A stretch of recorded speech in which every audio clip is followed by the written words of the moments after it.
So I want to thank you all for joining us today. The webinar is entitled 2022 Year-End Financial Planning. What should we be doing to prepare for the end of the year?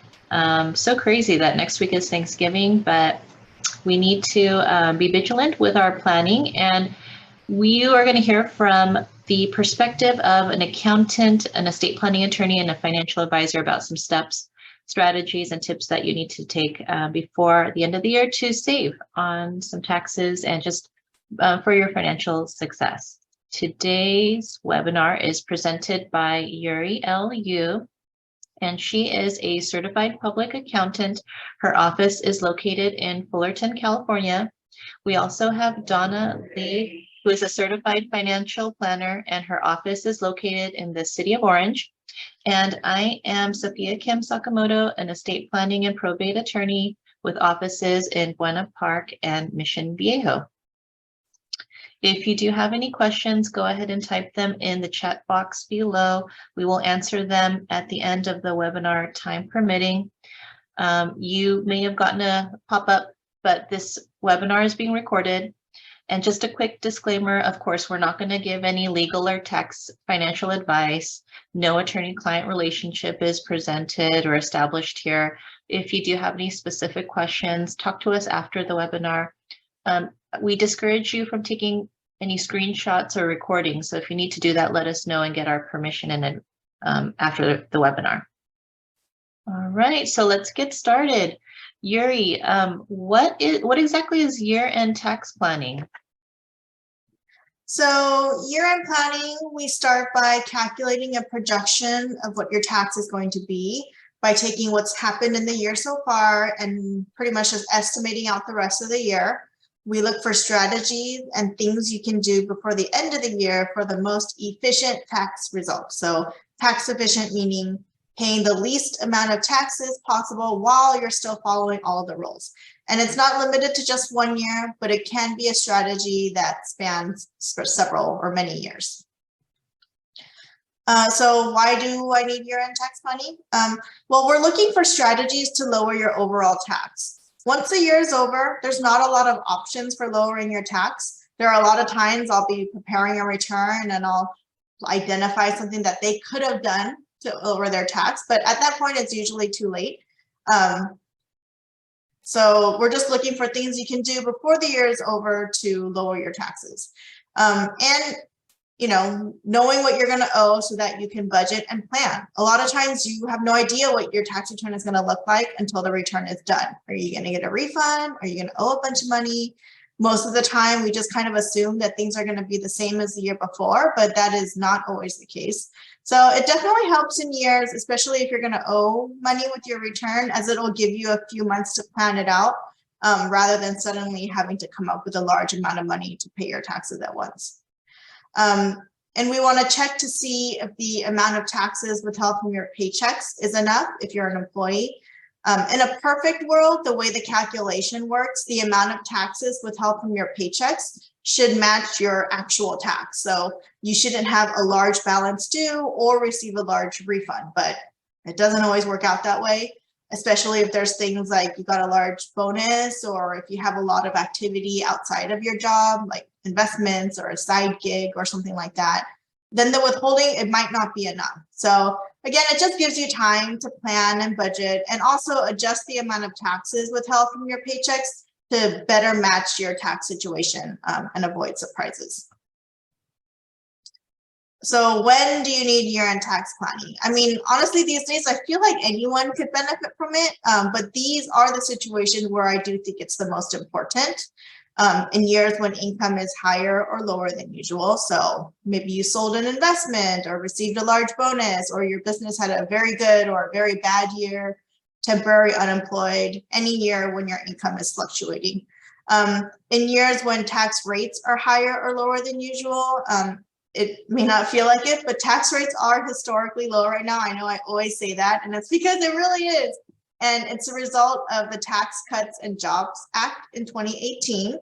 And these low rates are going to expire in 2025. So in 2026, they're going to go back to 2017 levels. So most tax brackets are going to increase about 3 to 4%.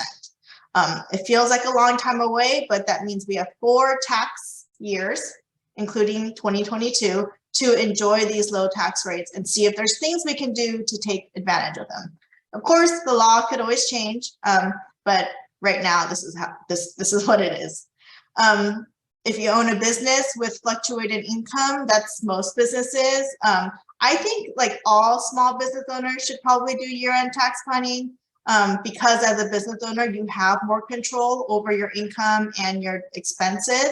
So it is something important that most business owners should do every year.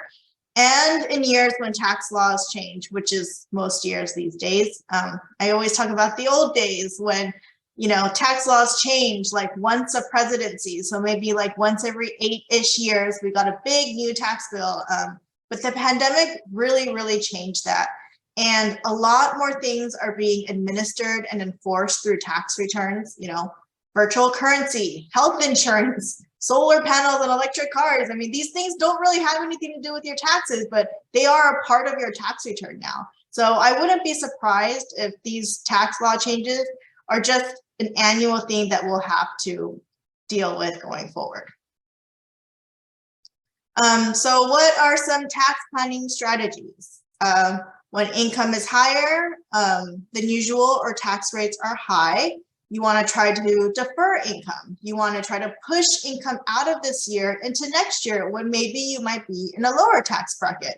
This could be selling that stock on January 2nd instead of December 30th, or finishing that project for a client, you know, in January instead of December.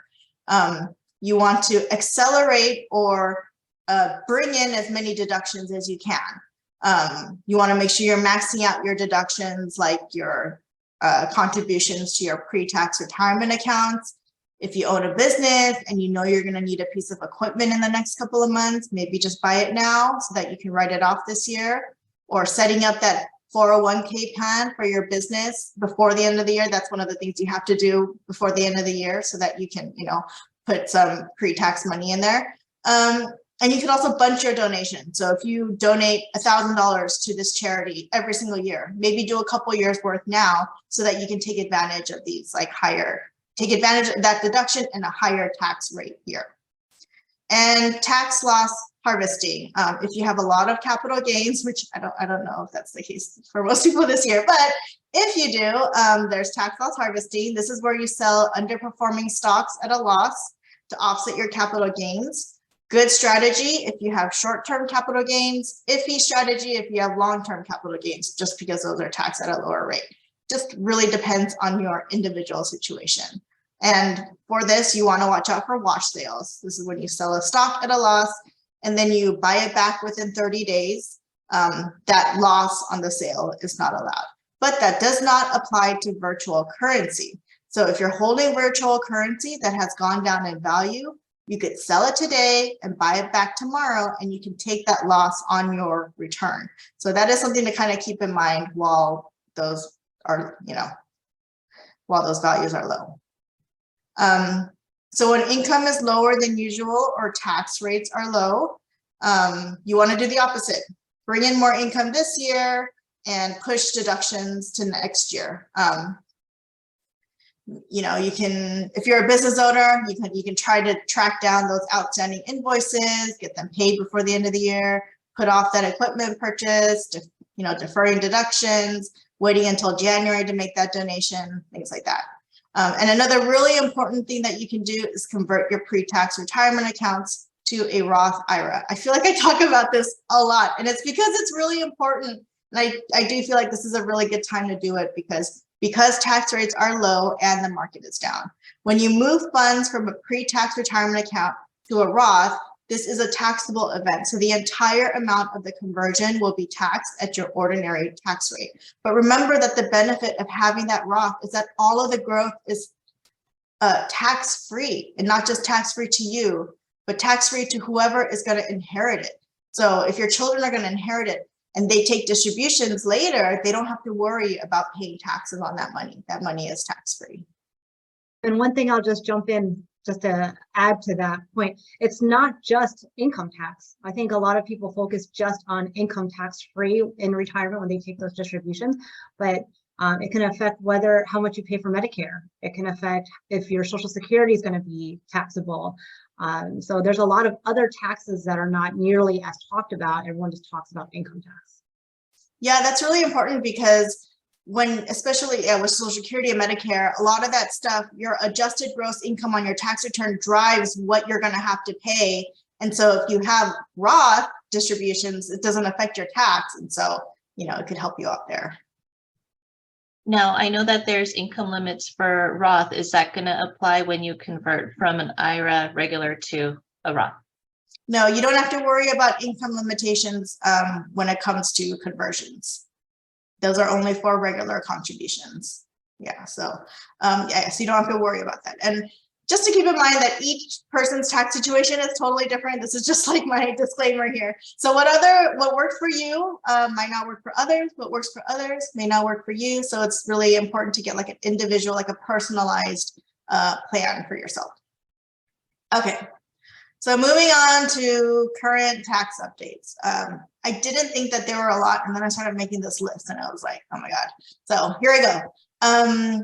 Cryptocurrency, there's not really anything new here, but with all the volatility in this space, just do keep in mind that the IRS is paying close attention to everything that is going on. If you hold any virtual currency, make sure you keep really good records. You can't always rely on your exchanges to do that for you. So you are responsible for that information. If the IRS finds that you have not been reporting all of your activity, the penalties can be pretty steep. And if they find that there was any fraud involved, there is no statute of limitations. They could literally go back forever. So just make sure you keep really good records and report all of your taxable transactions on your return. Starting in 2022, this year, third-party payment processors are required to issue Form 1099-Ks if they process $600 or more in payments during the year. I think this includes like Airbnb, maybe Etsy, eBay, PayPal, Ticketmaster. I sold some tickets on Ticketmaster earlier this year, and they asked for my Social Security number and all of my personal information, and they wouldn't release the payment to me until I provided it. So it doesn't necessarily mean that this activity is taxable, but it is getting reported to the IRS. So at least for me, I will report it on your return just to make sure that it doesn't trigger a notice. Doesn't mean you're going to have to pay tax on it, but that number needs to be somewhere on your return to prevent a notice. Increased IRS funding of about $80 billion. It's supposed to be used to increase enforcement, improve their operations, their customer service, modernize their very old computers. Their service and their computers are they're so bad right now.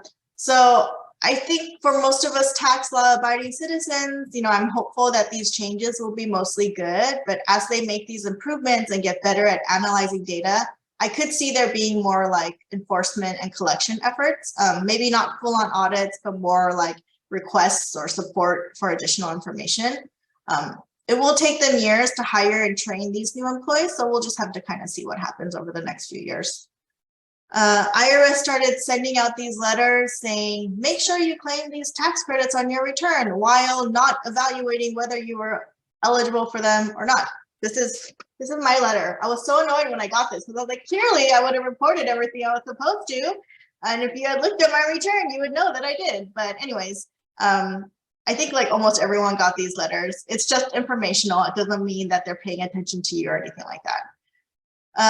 Let's see, there are a bunch of new green energy tax credits and things passed recently. We're still kind of waiting on like specific guidance on how all of this is going to work out. It was very complicated. But whenever I have questions about this stuff, this is a website I go to, EnergyStar.gov.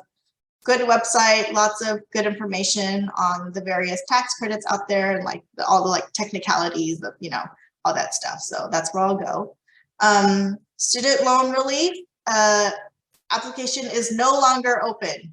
They had to put the program on pause and it got blocked in the court. So they took the application down. So we'll just have to see what happens as it moves through the court system.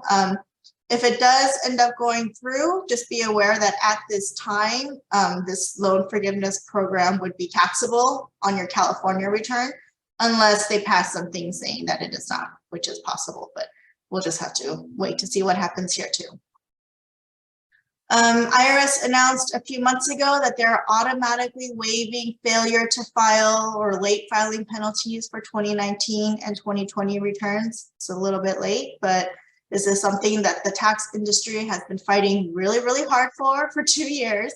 So if you're assessed any of these penalties, they should have sent you a refund check by now. And starting in 2024, U.S. entities have to disclose personal information of the owners of a business to the Financial Crimes Enforcement Network. Entities include LLCs, partnerships, corporations. This is actually for mostly small businesses. So this is going to affect a lot of people that are not used to this type of reporting.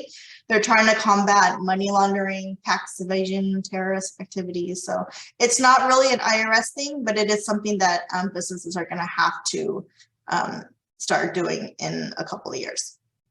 And the California Middle Class Tax Refund, California has started dispersing these, but they're going to work on it for the next couple of months. If you go to the website, the Franchise Tax Board website, there's a calculator and a schedule of when you might receive your refund. And the California pass-through entity election, if you're an owner in a pass-through entity like a partnership, LLC, S corporation, this is something you probably want to elect into. This allows your business to pay and deduct your personal California tax. It's a great program for most taxpayers, not all, but most. And it does have some very strict payment deadlines. So just make sure that you are keeping on top of those payment deadlines. I think that's it on taxes. Donna, from a financial planning perspective, what are some things we should consider doing before December 31st? Well, let's start with retirement accounts. So the IRS limits for this year, 2022, is stated here. All of your group retirement plans through your employer, you have a $20,500 salary deferral that you can contribute into these plans. If you are over the age of 50, you have an extra $6,500 that you can also do. So we're getting close to the end of the year. For those that are looking to max out, make sure you take a look at your pay stubs, see if you're going to be able to max out for the year. If not, you may need to make some adjustments with your HR. Keep in mind that these numbers, this 20,500 plus the 6,500, does not include any employer contributions. It's only employee contributions from your salary. For IRA contributions and Roth IRA contributions, it's $6,000 for the year plus $1,000 catch up if you're over the age of 50. Next slide, please. Now, Donna, you said these are for employees. What's the deadline for employers to contribute? So some plans, the employers will contribute on your behalf, not all plans.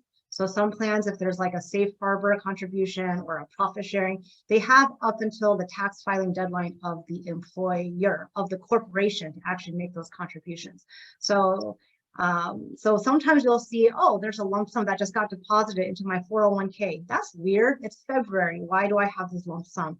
That money was actually calculated for the previous tax year. They're just putting it in there in February because they're filing the company is filing their tax return by March 15th. And sometimes they can file an extension and they have up until September 15th. So it's even stranger, right? When all of a sudden in September, you're like, oh, where's this lump sum coming from? It's because they're actually making these contributions from last year. Yeah, and this you don't need to worry about that on the employee side.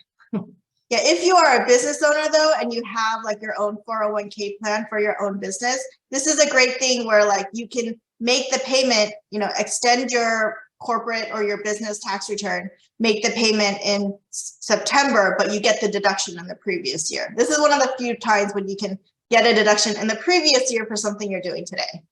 Yeah, and 9 months later. Yeah. Awesome.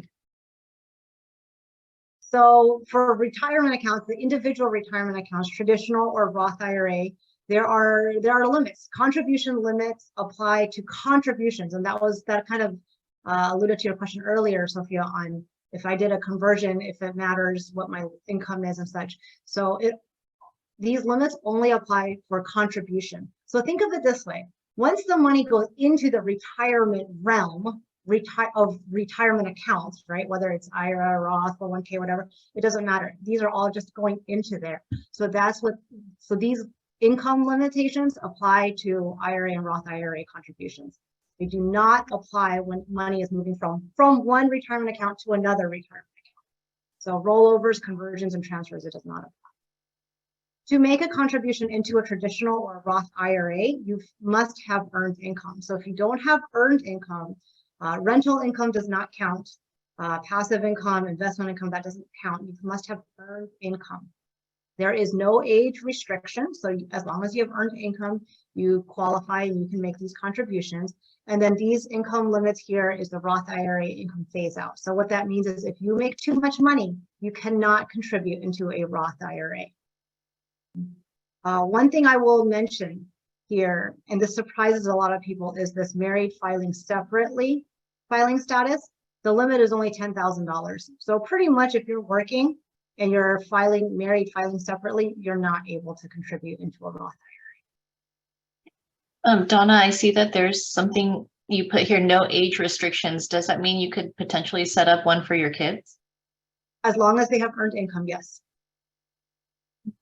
So if they're modeling and they're making some money, or if they are an employee of your company, right? Let's say they help you, they come in on weekends and help you file, you can pay them, put them on your salary, and give them a salary and they can contribute. Next slide, please. Solo Ks, sometimes called individual Ks or individual 401ks, these are for businesses. Sole prop, incorporated, or partnerships, it doesn't really matter the type of entity. What does matter is who the employees are. So you cannot have any employees other than immediate family. Partners are okay, but you cannot hire anyone else besides immediate family. And if you qualify, then you can open up a solo K. It's essentially like a 401k plan, but it's a little bit more simple. This is where Yuri was referring to earlier, that you can set up these plans and make contributions and such. So the account must be set up by the end of this year for you to contribute into the salary deferral portion for this year.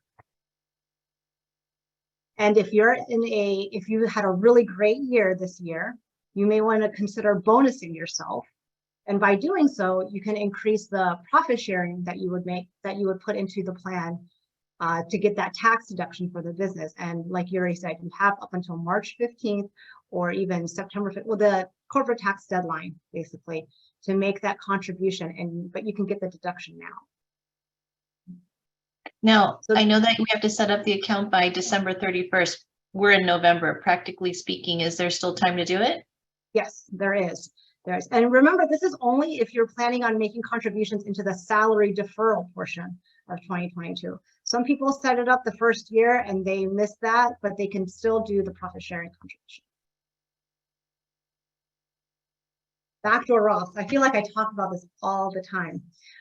So remember in one of the previous slides, I mentioned that if you make over a certain income, you're not able to contribute into a Roth IRA anymore. So then what do you do if you want to save money in a retirement vehicle that is funded with after-tax dollars? This does not work for everyone. Again, it's very specific to your own individual situation, but one solution could be a backdoor Roth. And what it is you would contribute into a traditional IRA. And then can we just click through all the slides to have all the animation? That way I don't know where we are. Okay, so we would just contribute into the Roth, into the traditional IRA. It would be after tax. You're not going to get a tax deduction anyway based off of your income, but at least you can do that. And then we would convert it over to the Roth IRA. When we convert, remember Yuri mentioned, when you convert, you're going to have to pay tax on anything that's not the basis. So in this case, if you're funding an after-tax IRA, you have to pay tax on the gains on the account. But if we convert it fairly quickly, let's say we fund the IRA on a Monday and we convert it on a Friday, there could be very minimal or even no gains. So then you wouldn't have to pay any additional tax. And then once the money is in the Roth, it follows the rules of the Roth. So this is one way to get around the fact that you cannot contribute directly into a Roth IRA due to your income limits. Okay. Again, this is not a strategy that everyone can use, so make sure you talk to your CPA or advisor before doing something like this. Okay. Roth IRA conversions. So earlier we just talked about backdoor Roths, where we converted that IRA, that after-tax IRA, to the Roth. Because that IRA was funded with after-tax dollars, when we make the conversion, we're only paying tax on the gains. Here in Roth IRA conversions, we're talking about converting pre-tax IRAs to Roth IRAs, in which case, whenever you convert here, all of the amount that you're converting will be taxable. And not just the gains, the full amount, because that money was funded with pre-tax dollars. Now, there's a couple of things to consider before doing so. This is a great year to consider this. So if you haven't talked about this with your CPA or your advisor, this is a good thing to mention. But there are a couple of considerations. So one, you want to make sure your tax bracket. Take a look and kind of get an estimate on what your tax bracket is currently. And then after you make that conversion, what your tax bracket might be. Okay, so we don't want to, we try to avoid situations where you're going to convert a certain amount and then it'll push you into a higher tax bracket. Okay. The second thing is Roth eligibility. Maybe you are eligible to contribute into a Roth directly, but then now you do this Roth IRA conversion and it's going to increase that number and you don't qualify anymore. So make sure that you take a look at that and take that under advisement as well. And then the last thing is Medicare Part B premiums. So for those clients that are currently paying for Medicare B, you know that there's a certain amount of premium that you pay every single month. But that number is based off of your tax return. So if you have a really high income, it's going to increase the premiums that you pay. So we always want to take a look at that and be cognizant of the fact that we want to try to stay beneath certain limits, or at least make you aware that, hey, if we make this conversion, if we do this conversion, you know, your Medicare premiums will potentially be a lot higher. So that's something to consider as well. But if you're thinking about doing a conversion, this is a great year to do so, because this overall, this is a low tax rate environment. And also because the markets have been depressed. Compared to January of this year, markets are roughly 20% down. And while, you know, we wish it was higher and we hope it is, we kind of have to make lemonade out of lemons, right? And so we can take a look and see what we can do to benefit our situation. So this IRMA bracket, what this is the Medicare Part B premiums that I referred to earlier. So everyone pays. So when you qualify for Medicare and you have to pay for Part B, everyone pays us $164.90. These rates change every year. So it's $164.90 for the month, okay? But these are based off of your tax return, your tax returns. You can see that if you just go up a little bit in income, the rates increase substantially. If you are single at, say, let's say next year, if you're a single at 97,000, and let's say you did a $30,000 conversion and now you're at 127, the rates increased $70 more a month, right? And if you weren't even aware and you converted even more, it would jump even higher. Right? So this is just something to be aware of, because I think a lot of people are not aware that your Medicare Part B premium can be affected significantly based off of your tax return, and it can be as high as $560 a month compared to only $160. All right, 2023 limits next year. So everyone knows about inflation. The rates are through the roof on a lot of things, but because of that, IRS has increased a lot of their limits. They've increased it more so this last year or this next year than I've seen it in the past 10, 20 years. So Roth IRA contributions, they're $6,000 right now. It increased to $6,500 starting next year. They're the same as the catch-up didn't change because it's not indexed to inflation. So it's $6,500 plus $1,000 catch-up, and the phase-out limits will be increased. So take a look at those phase-out limits. If you weren't able to contribute into a Roth IRA before, you were right on the border and you weren't able to before, chances are you might be able to next year. 401k, that goes, the same thing goes with 403B, 457B, still okay as well. The employee contributions have also increased. It's $20,500 this year with a $6,500 catch up. Next year, it's going up to $22,500 with a $7,500 catch up. So that's huge. All of a sudden, that's 30 grand that you can put into your 401k. So for those that are saving money into your 401k and you're planning to max it out, that's your plan every year. I just did the math quickly for you here. 22,500 divided by the number of paychecks. That's what you need to let your HR know that you're going to increase your contributions starting in January next year. RMDs. RMDs is an area that has gotten a lot more complicated in the last few years. It used to be that once you turn a certain age, the government tells you that you have to take money out of certain accounts because that's how they get paid, because you have to pay taxes on these accounts. So it's still the same concept. There's all of your pre-tax retirement accounts. That means you got a tax deduction when you made the contribution. When you take the money out of the account, that's when you have to pay taxes. So the IRS is waiting for you to take these money out so that they can collect their taxes. Okay, so it used to be at age 70 and a half, you're going to have to start to take money out. They recently, or not recently, but a couple of years now, they've increased it to the age of 72. There's talk right now going on, and very likely will be increased again to age 75. So anyway, regardless, if you're around this age, it's good to talk to your advisor and your CPA just to make sure that you don't need to take RMDs out, or if you have already satisfied that requirement.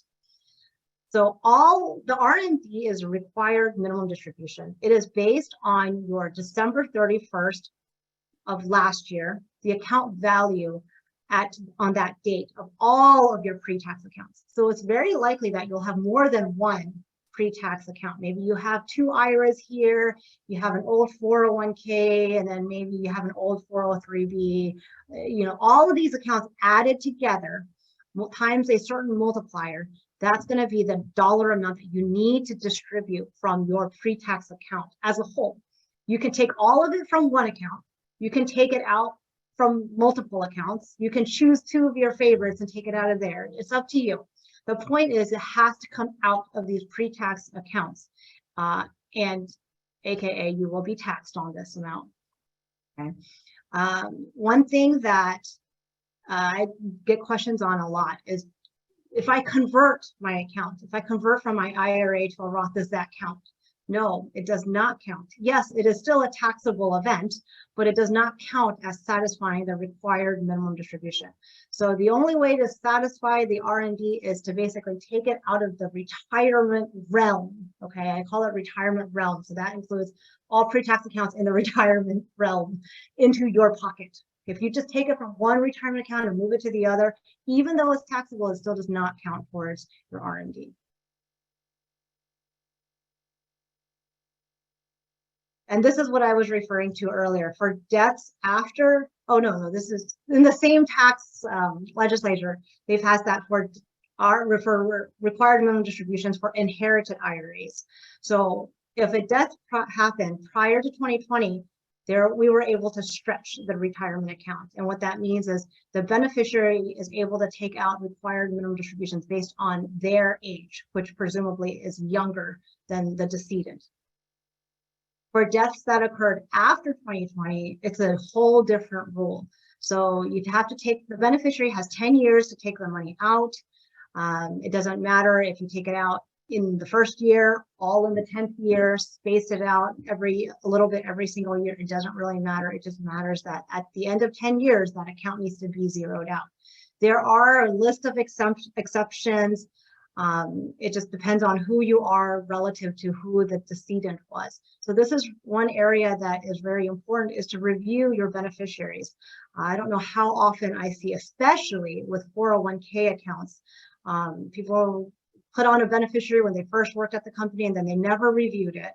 That person may have already passed on. That person maybe they got a divorce or something. I mean, these things change all the time, and it's very important when it comes to inherited IRAs on what is the relationship between the beneficiary and the owner of the account. So it's something to definitely review. And there are a lot of clarifications right now that's going on with regards to inherited IRAs and when you have to take it and what counts as a required distribution. What happens if the initial owner had already started taking required minimum distributions versus someone who hasn't yet. And it's all kind of being ironed out right now. But every situation is very different, and this is where you really want to make sure and double check with an advisor or a CPA on whether you satisfied the requirement for the year. And I think with this also, like, there could be a lot of tax planning here too, making sure that you're taking out enough, but not too much towards pushing you into the next tax bracket.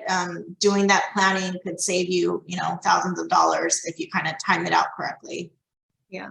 And then another plug for the Roth IRA, since we were talking about this earlier, is just remember distributions that come out of the Roth IRA is all tax-free. So let's say I had a Roth IRA and then I passed away.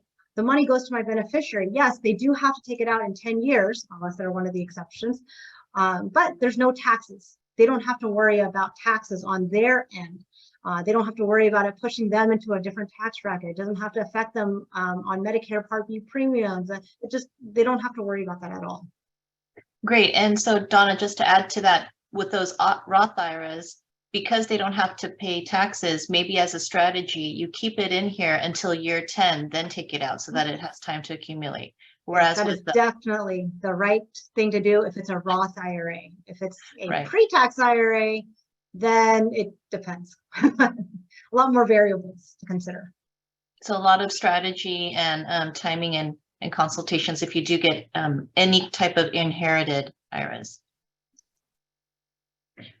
All right, so then, what should I do with my living trust if I do have it? Should I review it? What should I be looking for? What are some steps to consider in my estate planning? Well, yes, you definitely want to check up on your estate planning and your trust. Make sure that the trustees and distributions are all what you want it to be. Have there been any life events, marriage, birth, death, disability, retirement, kids turned 18? A good rule of thumb is to review your documents every 3 to 5 years. And if you need to update them, go ahead. As a reminder, sometimes if you cross things out and initial, that may not be valid. So if you do have an attorney that you talk with, go ahead and do a checkup with them. This is now a good time to check if assets are titled correctly, are beneficiaries correct. And just like Donna was saying, 401ks, you set it up a long time ago with your company, you forgot about it. I mean, right now we're going through so many probates with a 401k that has no beneficiary. They all passed away. Where does this go? And it might have to go through probate, even though you have a trust already set up. So just check the beneficiaries are correct. Make sure the beneficiaries are not minors. If something happens and the kids are like 2 years old, like what's going to happen, right? The worst case is that the guardianship court would take care of that asset and manage it until the child turns 18. So make sure you have a trust in place so that the trust can receive those assets. Then a trustee can manage it until the child turns, whatever age that you designate. Also, if you are a trustee, that means someone passed away and you're carrying out their trust, or maybe you're in probate handling someone's estate, you want to also think about tax planning. Remember, the trust is always taxed at the highest tax bracket. If it's generating any income, you may want to consider having that flow through down to the beneficiaries on a K-1, because usually people, right, are at a lower tax bracket than the trust. So if you are going to have to file a tax return for the trust, talk with your CPA to get that set up. One of the hardest parts about that is trying to get a W-9 from the beneficiaries. Right now I'm dealing with the trust and there's 30 beneficiaries. Could you imagine? And we're trying to get W-9s for all of them. So again, talk with your attorney, talk with your CPA. These are some things to consider. In the past year, was there a death recently? And if you know that you're the next one in charge as a trustee, you need to find those trust documents. You need to get going. I know that there's probably a lot of, emotions and things happening, but there are timelines that are ticking. When someone passes away, we have to think about, things like taxes and property taxes and when to give notices, things like that, when to file a disclaimer with the tax return. So there are times that are ticking, so we need to get on that. What a trustee will do is gather all the assets. They're going to check the titles, and this is a good information for you right now. If there is a title and it's in the trust, good. It's probably not going to go through court. If there's a beneficiary named, it goes straight to that beneficiary. And if it's not in the trust, there's no beneficiary and no joint account holder, it will probably be in probate court. So get those tax documents, tax returns timely filed. You will have to notify the beneficiaries and government agencies too. Medi-Cal, the Franchise Tax Board, they all want to know if there's been a death, if there is a claim to file. And just a little bit about Prop 19, Prop 19 sometimes gets a bad reputation because of the property taxes, but one of the good things about Prop 19 is that it did allow for the transfer of the base property tax value. If you're 55 or older and you sold your house or moved recently in like the last 2 years, see if Prop 9 can help you. It will keep your low property taxes from before where you lived to the new property. So you need to file that timely.